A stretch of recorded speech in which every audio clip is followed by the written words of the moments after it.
मेरा नाम पायल है। मैं एक मिडिल क्लास फैमिली से बिलोंग करती थी। मेरे लिए एक रिश्ता आया था। मेरे घर वाले इस रिश्ते को लेकर बहुत ज़्यादा एक्साइटेड थे क्योंकि लड़के की नौकरी बहुत अच्छी थी। लड़का कनाडा में जॉब किया करता था और उसकी फैमिली भी बहुत छोटी थी। उसके घर में सिर्फ उसके माता पिता रहते थे और एक विधवा भाभी थी। उस लड़के के भाई की मौत काफ़ी समय पहले ही हो गई थी, इसलिए उसकी भाभी विधवा बनकर उनके घर में जिंदगी गुजार रही थी। उन्होंने दूसरी शादी नहीं की थी। मेरे घर वाले इस रिश्ते से बहुत खुश थे क्योंकि अच्छे रिश्ते नसीब वालों को ही मिलते हैं और फिर ये रिश्ता हमारे घर चलकर खुद आया था। खुद लड़की की माँ ने मुझे कहीं पर शादी में देख लिया था और उनको मैं बहुत पसंद आई थी, इसलिए उन्होंने मेरा रिश्ता अपने बेटे के साथ करने का फैसला किया था। मेरे घर वालों ने भी लड़के को देखते ही हाँ कर दी थी क्योंकि लड़के का घर बार भी अच्छा था, उसकी नौकरी भी अच्छी थी और लड़का पढ़ा लिखा था। शक्ल सूरत से भी बहुत अच्छा था। हर बातें बिल्कुल परफेक्ट थी।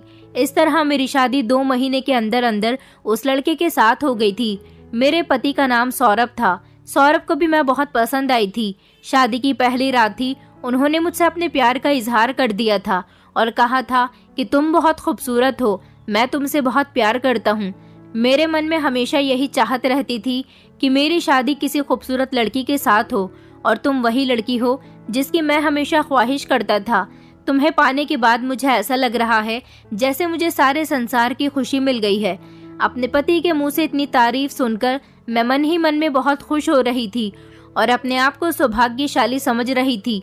मेरी शादीशुदा जिंदगी बहुत अच्छी गुजर रही थी। जेठानी और सास मिलकर घर के सारे काम किया करती थी। मेरी जेठानी बहुत अच्छी थी, सारा दिन अपने सास ससुर की सेवा में लगी रहती थी और शादी के नए नए दिनों में उन्होंने मुझे घर का भी कोई काम नहीं करने दिया था। उनका कहना था कि तुम अभी इस घर की नई बहू हो, जब तक तुम्हारा पति यहाँ पर है तुम यहाँ पर उसके साथ टाइम स्पेंड करो, जब वो चला जाएगा तो तुम घर के काम कर लेना। मेरे ससुर भी बहुत अच्छे थे, हमेशा मेरे सर पर अपना हाथ रखते थे। मेरे पति को शादी के 15 दिन बाद कनाडा जाना था और इन 15 दिनों में मेरे पति ने मेरे साथ बहुत अच्छा समय गुजारा था। उन्होंने मुझे खूब सारी शॉपिंग करवाई थी। वो मेरे मायके भी मुझे लेकर गए थे और मेरे कुछ रिश्तेदारों के यहाँ पर भी, और हम लोग लॉन्ग ड्राइव पर भी जाते थे। वो 15 दिन मेरी जिंदगी के सबसे खूबसूरत और हसीन दिन थे। इनको यादगार बनाने के लिए हम लोगों ने अपने मोबाइल में अपने बहुत सारे फोटो क्लिक किए थे और फिर फाइनली मेरे पति के कनाडा जाने का दिन भी आ गया था और मैं इस बारे में सोच सोचकर बहुत उदास हो रही थी कि अब मैं अपने पति के बिना यहाँ पर अकेली कैसे रहूंगी। मेरे पति ने मुझे तसल्ली दी और समझाया कि मैं 2 महीने बाद वापस आ जाऊंगा और इस बार पूरे 1 महीने की छुट्टी लेकर आऊंगा और फिर से तुम्हारे साथ एक लंबा समय बिताऊंगा। वो कहने लगे कि तुम यहाँ पर अकेली थोड़ी हो, देखो घर में कितने सारे लोग हैं। ये बात तो मेरे पति ने बिल्कुल ठीक कही थी कि माँ बाप की तरह प्यार करने वाले सास ससुर मुझे मिले थे और बहनों की तरह ख्याल रखने वाली मुझे मेरी जेठानी मिल गई थी, जो कि मुझसे बहुत प्यार करती थी और मेरा बहुत ख्याल रखती थी। अगले दिन मेरे पति कनाडा चले गए तो मैं उदास हो गई थी। रात के समय मेरे सास ससुर और जेठानी हम चारों ने मिलकर एक साथ खाना खाया था।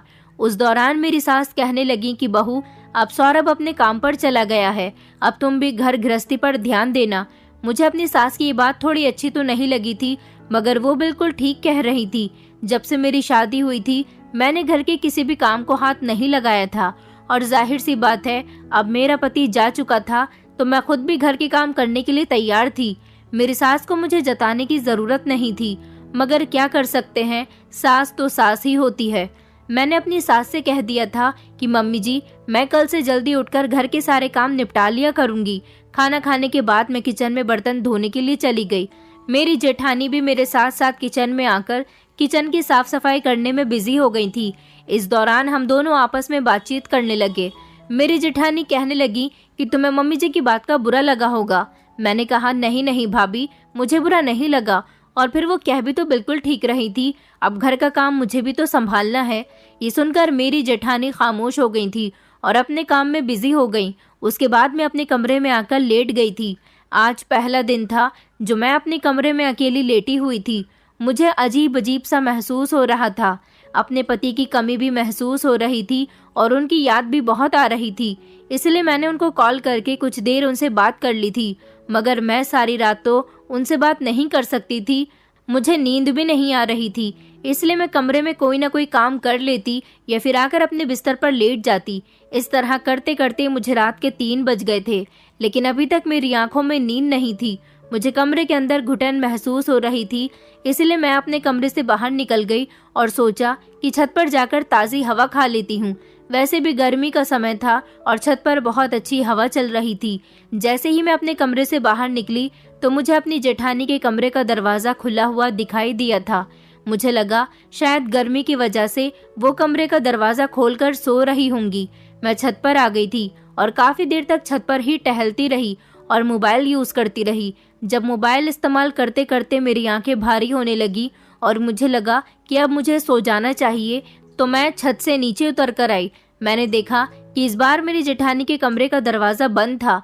ये बहुत ही अजीब बात थी। 1 घंटा पहले जब मैं छत पर गई थी तो मेरी जेठानी के कमरे का दरवाज़ा खुला हुआ था और अब उनके कमरे का दरवाज़ा बंद था।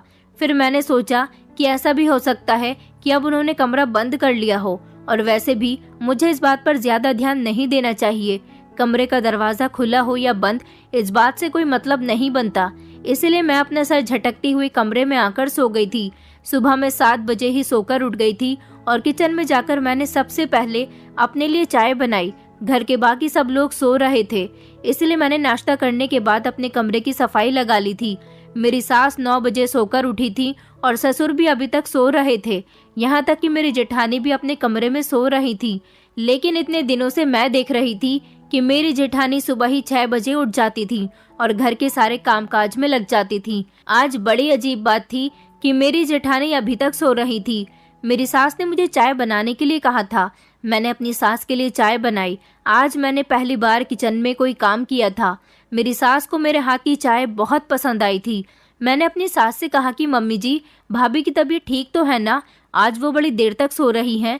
तो मेरी सास कहने लगी, हाँ, मैंने ही उसको देर तक सोने के लिए कहा था।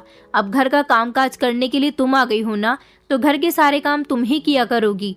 अपनी सास की बात सुनकर मैं हैरान रह गई थी। उन्होंने कहा कि आंचल पिछले 5 साल से इस घर की गृहस्थी को संभाले हुए है। उसका पति इस घर में नहीं है, फिर भी वो घर के सारे काम करती है। अब तुम उसे आराम दो और घर के काम तुम करो, साथ ही साथ अपनी जेठानी की और सास ससुर की भी सेवा करो। मैं अपनी सास की इस बात पर कुछ नहीं बोली थी और खामोशी से अपने काम में लग गई थी। मुझे अपनी सास की ये बात बड़ी अजीब लगी थी कि अगर मेरी जेठानी की शादी को 5 साल हो गए थे और 5 साल से वो अपने सास ससुर की सेवा कर रही थी, तो इसमें कौन सी बड़ी बात थी। और वैसे भी आंचल भाभी भले ही विधवा थी, लेकिन थी तो वो भी इस घर की बहू ही, और वो यहाँ पर रहती भी हैं, तो इसीलिए घर का कामकाज करना उनकी भी जिम्मेदारी बनती है। अब ऐसा तो नहीं है कि मेरे इस घर में आ जाने से वो कोई काम ही नहीं करेंगी। जो भी था, जैसा भी था, मैं इस घर की बहू थी और अभी मेरी शादी को हुए ही कितने दिन थे। घर के सारे कामकाज मुझ पर डाल दिए गए थे। इस घर में कपड़े भी हर रोज ही धुलते थे। सब लोग रोज कपड़े चेंज करते थे। पूरे घर की सफाई लगाना, सब लोगों के लिए सुबह का नाश्ता, दोपहर का खाना और रात का खाना, यहाँ तक कि हर टाइम के बर्तन धोना भी मेरी ही जिम्मेदारी थी। और फिर सब लोग अपने अपने कपड़े उतारकर मेरे हवाले कर दिया करते थे। उन सबके कपड़े धोना भी मेरी जिम्मेदारी बन गई थी। धीरे धीरे मेरी शादी को 1 महीना हो गया था। अपने पति के सामने तो मुझे अपनी जिंदगी बहुत अच्छी लगी थी, लेकिन जब से मेरा पति गया था, मेरी जिंदगी घर के काम में उलझकर रह गई थी। मेरी सास और मेरी जेठानी किसी काम को हाथ नहीं लगाती थी, जबकि मेरे ससुर जी सुबह को अपने काम के लिए निकल जाते थे और शाम के टाइम तक घर वापस आ जाते थे। मेरी जेठानी बहुत खूबसूरत थी। वो विधवा थी। उनके दिल में अपने पति का गम था, मगर फिर भी उनके खूबसूरती में कोई कमी नहीं आई थी।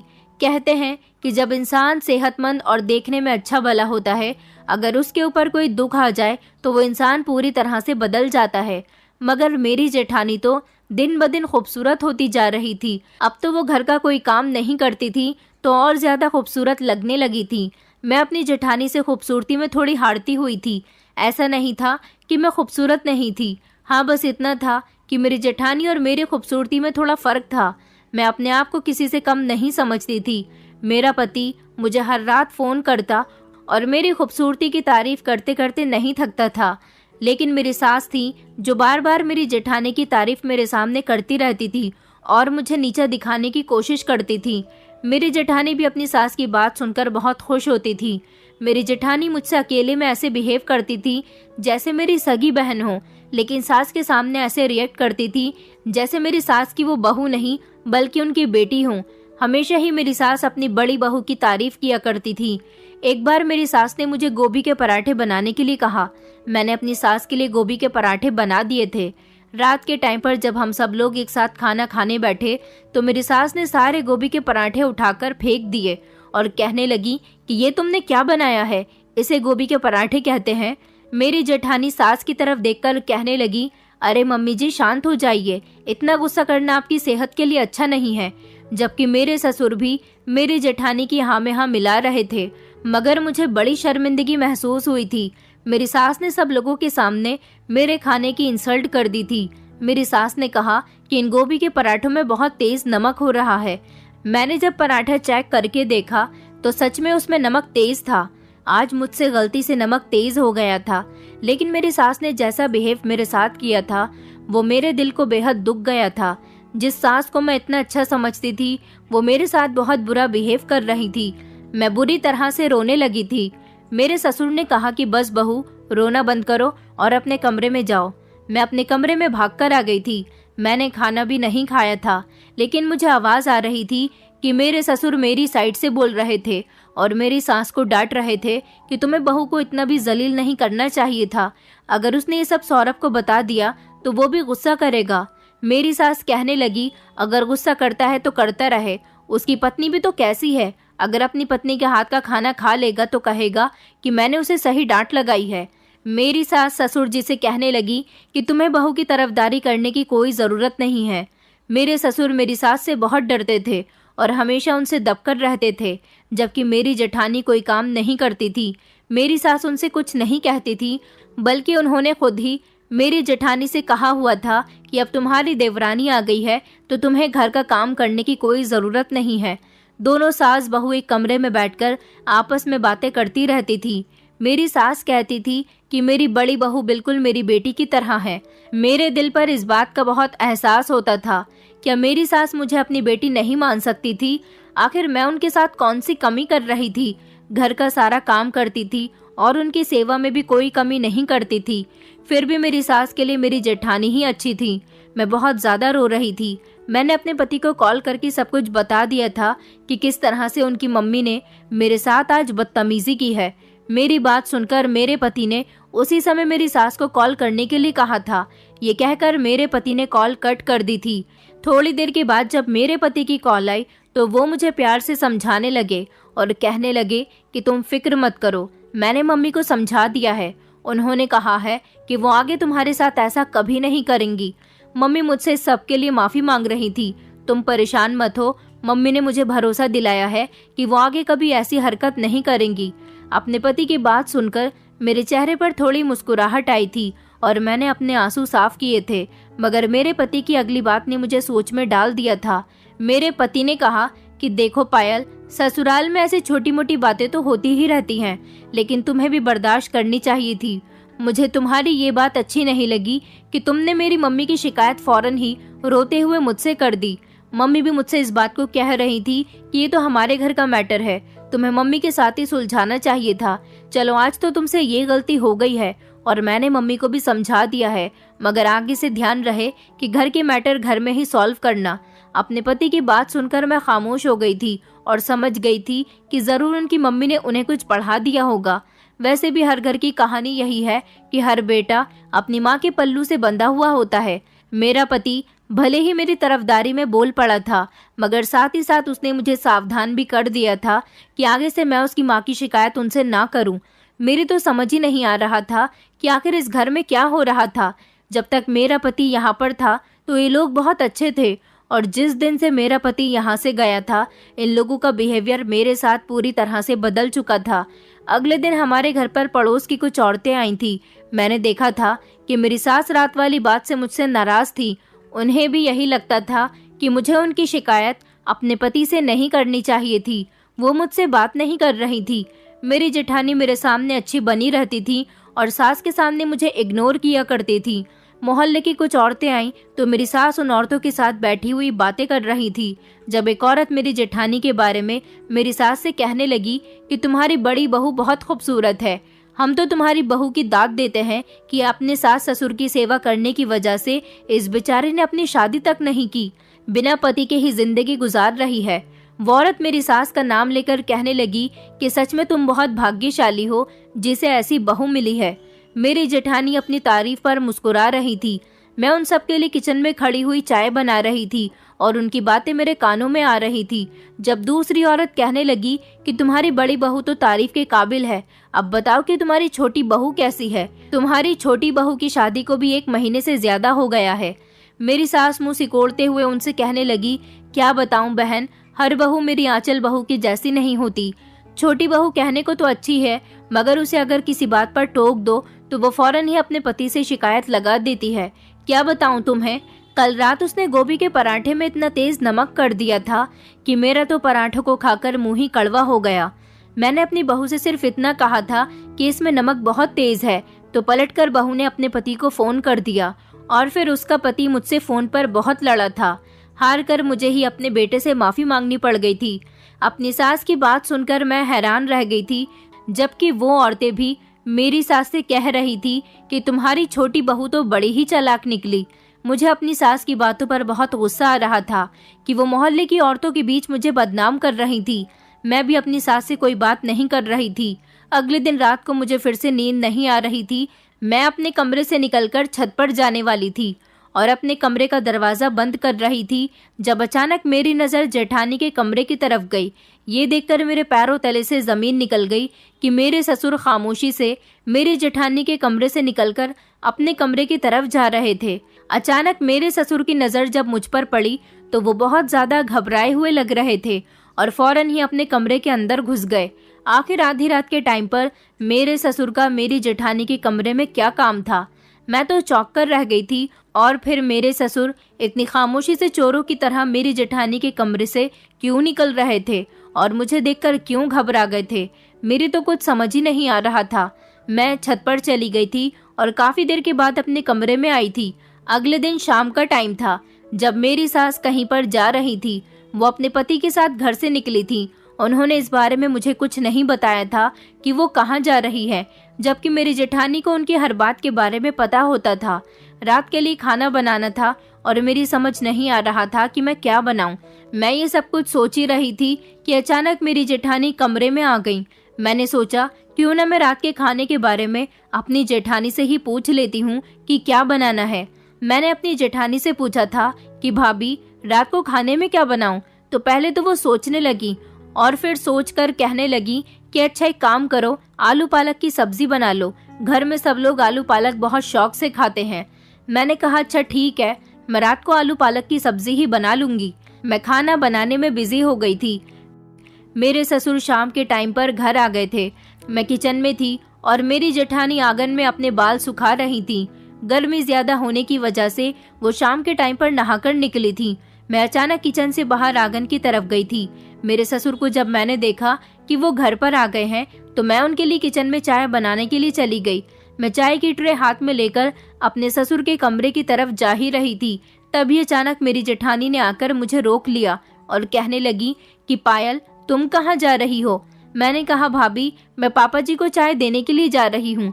तो उन्होंने एकदम से मेरे हाथ से चाय की ट्रे ले ली और कहने लगी कि पापा जी को चाय मैं दे आती हूँ, तुम खाना बना लो। और वो मेरे हाथ से चाय की ट्रे लेकर फौरन ही मेरे ससुर के कमरे के अंदर चली गई थी। मैंने देखा था कि मेरी जेठानी के बाल खुले हुए थे, उन्होंने मेकअप भी किया हुआ था और वो बिना अपने सर पर पल्लू किए ससुर जी के कमरे में चाय लेकर चली गई थी। मुझे तो कुछ इन दोनों के बीच गड़बड़ लग रही थी। मेरी समझ नहीं आ रहा था कि आखिर इन दोनों के बीच क्या चल रहा है। मैं किचन में खाना बनाने चली तो गई थी, मगर मेरा ध्यान बार बार अपने ससुर के कमरे की तरफ जा रहा था। मेरी जेठानी बहुत देर के बाद ससुर के कमरे से बाहर आई थी। रात को जब हम लोग खाना खाने के लिए बैठे तो मेरी सास ने सब्जी का एक निवाला खाते ही उल्टियां करनी शुरू कर दी थी। अचानक मेरी सास को पता नहीं क्या हो गया था। मेरी जेठानी ने जल्दी से उनको दवाई लाकर दी और उनको खिलाई। कुछ देर के बाद मेरी सास बेहतर हुई थी। मेरी सास ने फिर से मुझ पर चिल्लाना शुरू कर दिया और कहने लगी कि तुमसे किसने कहा था कि तुम आलू पालक की सब्जी बनाओ। मैंने कहा मम्मी जी, मुझसे तो भाभी ने कहा था। मेरी सास कहने लगी कि अगर आंचल ने तुमसे आलू पालक की सब्जी बनाने के लिए कहा भी था तो तुम्हें मेथी डालने की क्या जरूरत थी, मुझे मेथी से बहुत एलर्जी है। मैंने अपनी जेठानी की तरफ देखा और उनसे कहा कि भाभी, आपने मुझे क्यों नहीं बताया कि मम्मी जी को मेथी से एलर्जी है। अगर मुझे ये बात पता होती तो मैं कभी सब्जी में मेथी नहीं डालती। मेरी जेठानी कहने लगी कि अरे मैंने तो तुम्हें बताया था, तुम याद करो, मैंने तुमसे कहा था कि आलू पालक की सब्जी बना लो, मगर उसमें मेथी मत डालना, मम्मी जी को एलर्जी है और वो इस बात पर गुस्सा भी कर सकती हैं। मेरी जेठानी ये बात कहते हुए मुझसे नजरें चुरा रही थी, वो साफ झूठ बोल रही थी। मेरी सास मुझे इस बात पर डांटने लगी और कहने लगी कि तुमसे कोई काम ढंग से आता ही नहीं है। मेरे ससुर फिर से मेरी साइड ले रहे थे, मगर मेरी सास ने उन्हें खामोश करवा दिया था और फिर वो खामोशी से खाना खाते रहे। आज जो मुझ पर डांट पड़ी थी वो मेरी जेठानी की वजह से पड़ी थी। मैं अपने कमरे में आकर फूट फूट कर रोई थी। मैंने इस बारे में अपनी मम्मी को बताया था तो मेरी मम्मी कहने लगी कि देखो पायल, ससुराल जाने के बाद हर लड़की को ऐसी मुश्किलों का सामना करना पड़ता है, इसलिए तुम भी खामोशी के साथ अपने घर में खुश रहो और ज्यादा से ज्यादा अपने ससुराल वालों की सेवा करो। मेरी तो कोई भी सुनने वाला ही नहीं था, लेकिन मुझे अपनी जेठानी और अपने ससुर के बीच में कुछ गड़बड़ लग रही थी और मेरे दिल में ये जो शक था वो अगली रात पूरा हो गया था। अब मेरी आदत हो गई थी कि मैं जब तक छत पर जाकर कुछ देर टहलती नहीं थी तब तक मुझे नींद नहीं आती थी, क्योंकि मेरा कमरा छोटा था और मुझे ज्यादा गर्मी होने की वजह से अपने कमरे में घुटन महसूस होती थी। इसलिए मैं छत पर चली जाती थी। कुछ देर अच्छा महसूस करने के बाद मैं नीचे आती थी। आज रात जब मैं अपने कमरे में गई तो मुझे अपनी जेठानी के कमरे से अपने ससुर के बोलने की आवाज आ रही थी। कमरे का दरवाजा तो बंद था, मगर हल्की सी खिड़की खुली हुई थी। मैं खिड़की से कान लगाकर उन लोगों की बातें सुनने की कोशिश कर रही थी जब मुझे अपनी जेठानी और ससुर के बोलने की आवाज आई। मेरी जेठानी और मेरे ससुर आपस में बड़ी प्यार मोहब्बत की बातें कर रहे थे। उन लोगों की बातें सुनकर मेरे कान खड़े हो गए थे। साथ ही साथ मेरे ससुर ने यह भी कहा था कि आज तुमने पायल के साथ बहुत गलत किया है। मेरी जेठानी ससुर से कहने लगी कि मैंने उसके साथ कुछ गलत नहीं किया, आपने ही तो मुझे बताया था कि वो आपको मेरे कमरे में आते हुए देख चुकी है। मैंने देखा है कि वो हर रात छत पर जाती है ठंडी हवा खाने के लिए, और इसी बीच हम दोनों एक दूसरे के साथ मुलाकातें करते हैं। उस दिन तो उसने आपको मेरे कमरे से निकलते हुए देखा था, लेकिन अगर किसी दिन उसे हम दोनों की सच्चाई पता चल गई तो वो मम्मी जी को ये बात बता सकती है। इस तरह हम दोनों का क्या होगा, आपको अंजाम के बारे में पता है ना। मेरे ससुर उसकी बात पर थोड़ा घबराए थे। मेरी जेठानी कहने लगी कि पायल बहुत टेढ़ी चीज है, इस घर में हमारे बारे में कोई नहीं जानता, एक वही है जो हमारी सच्चाई खोल सकती है, इसलिए उसका इस घर से निकलना बहुत जरूरी है। सौरभ कनाडा चला गया है, मैं तो चाहती हूँ कि ये भी सौरभ के साथ कनाडा चली जाए, और यही वजह है कि मैं आपकी पत्नी के सामने उसे बात बात पर जलील करवाती हूँ। उस दिन खाने में नमक भी मैंने ही तेज किया था, और कल भी आलू पालक की सब्जी बनाने के लिए उसे मैंने ही कहा था, क्योंकि मैं जानती थी कि आलू पालक की सब्जी में मेथी डलती है और आपकी पत्नी को मेथी से एलर्जी है। बस पायल किसी भी दिन तंग आकर यहाँ से चली जाए तो हम दोनों के बीच की ये रुकावट नहीं रहेगी। अपनी जेठानी और ससुर की बातें सुनकर मेरे होश उड़ गए थे। मेरी जेठानी जो मेरी सास के सामने इतनी अच्छी बनी फिरती थी, वो बिल्कुल ऐसी नहीं थी। इसका मतलब ये था कि इन दोनों के बीच कुछ चल रहा था। अब मैंने सोच लिया था कि मैं अपनी जेठानी और ससुर का ये राज अपनी सास के सामने खोलकर ही रहूंगी। मैं इस समय अपनी जेठानी और ससुर को रंगे हाथों पकड़ने के लिए अपनी सास के कमरे में गई, जो गहरी नींद में सो रही थी। मैंने सोचा था कि मैं अपनी सास को उठाऊंगी और उनको खामोशी के साथ अपनी जेठानी के कमरे में ले जाकर उन दोनों के बीच होने वाली मुलाकात के बारे में उन्हें पता चल जाएगा, और उन्हें ये भी पता चल जाएगा कि आखिर उनकी बड़ी बहू उनके ही पति के साथ चक्कर चला रही है। मुझे तो अपनी जेठानी पर शर्मिंदगी महसूस हो रही थी। मैं जैसे ही अपने सास के पास गई और मैंने उनको आवाज लगाकर उठाने की कोशिश की तो मेरी सास उठ ही नहीं रही थी। मैंने अपनी सास को झंझोड़ कर रख दिया था, मगर मेरी सास इतनी गहरी नींद में सो रही थी कि उन्हें किसी भी बात से कोई फर्क नहीं पड़ रहा था। मैं बड़ी परेशान हो गई थी कि मैं अब क्या करूं। अगर मेरे ससुर कमरे में आ जाते तो मैं एक बहुत बड़ी मुसीबत में आ जाती। मेरी सास तो नहीं उठी तो मैं अपने कमरे में जाकर लेट गई थी। सारी रात मुझे अपनी जेठानी और ससुर के बारे में सोच सोच कर नींद नहीं आई थी। मगर अजीब बात ये थी कि मेरी सास इतनी गहरी नींद में कैसे सो सकती हैं। सुबह जब दिन निकला तो मैं अपने घर के काम में लग गई थी। मैंने कपड़े धोने के लिए वॉशिंग मशीन लगाई थी। मेरी सास की लाइट कलर की साड़ी थी जिसको मैंने पहले ही मशीन में डाल दिया था।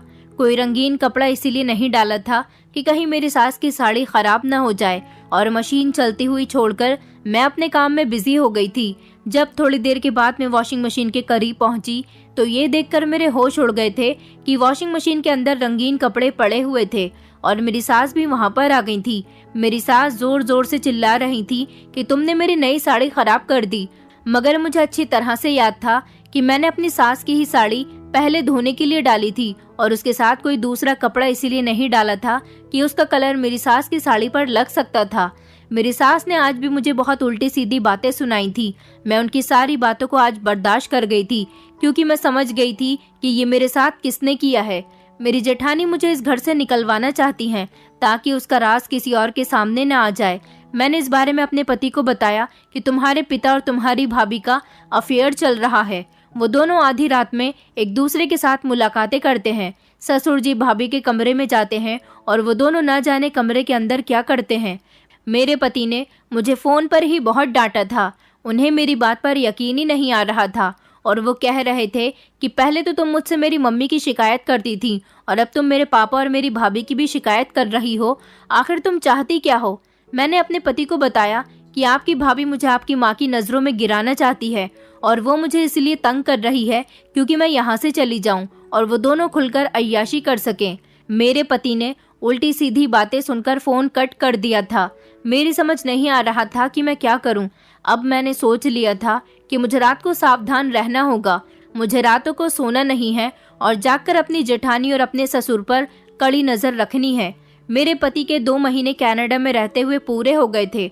अब उन्हें 1 महीने के लिए हमारे घर आना था। मैं चाहती थी कि मेरे पति के आते ही इन लोगों की सच्चाई खुल जाए, इसलिए मैं 2 दिन तक सब कुछ बर्दाश्त करती रही थी और बिल्कुल खामोश रही थी क्योंकि मैं जानती थी कि मेरी सास बुरी औरत नहीं है। मेरी सास के दिल में मेरे खिलाफ बुराई भरने वाली औरत सिर्फ मेरी जेठानी थी। मुझे अपनी जेठानी की सच्चाई अपनी सास के सामने लानी थी। आखिर उन्हें भी तो पता चले कि उनकी इतनी अच्छी बहू क्या गुल खिला रही है। मेरे पति घर आ चुके थे लेकिन मेरे पति मुझसे नाराज थे। बड़ी मुश्किल से मैंने उन्हें मनाया था और उनसे माफ़ी मांगी थी कि मैं कभी भी किसी के बारे में आपसे कोई बुराई नहीं करूंगी। तब जाकर वो मुझसे राजी हुए थे। मेरे पति के घर आते ही मेरी सास ने उनको मेरी बहुत सारी बुराइयां बता दी थीं।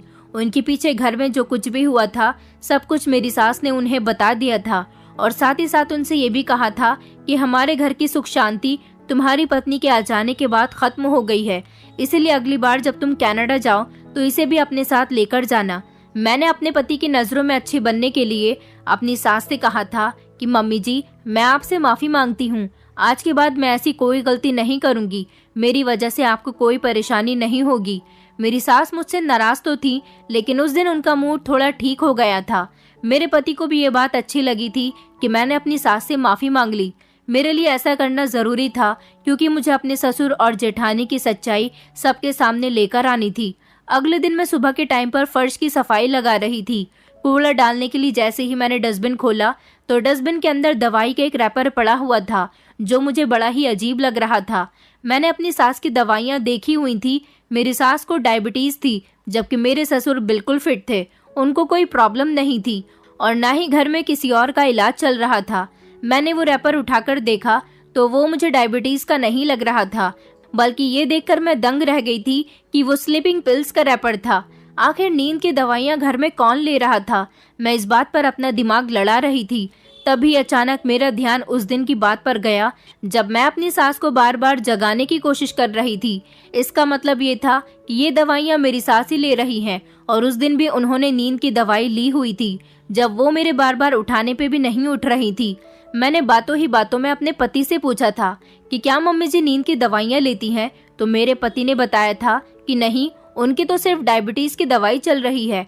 अब मेरी थोड़ी थोड़ी समझ में आ रहा था कि हो ना हो उनको ये दवाइयाँ या तो मेरी जेठानी दे रही थी या फिर मेरे ससुर। मेरे ससुर और मेरी जेठानी अभी भी आधी रात को एक दूसरे के साथ मुलाकातें कर रहे थे।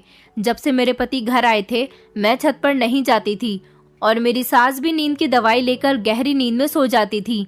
हम दोनों कमरे में बंद होते थे और इस बात का फायदा उठाकर मेरे ससुर और मेरी जेठानी एक दूसरे से मिल लेते थे। अब सब कुछ ठीक ठाक मेरे सामने था, मगर मेरी ये समझ नहीं आ रहा था कि मैं अपनी सास के सामने ये सच्चाई कैसे लेकर आऊं। मैंने एक प्लान बनाया था।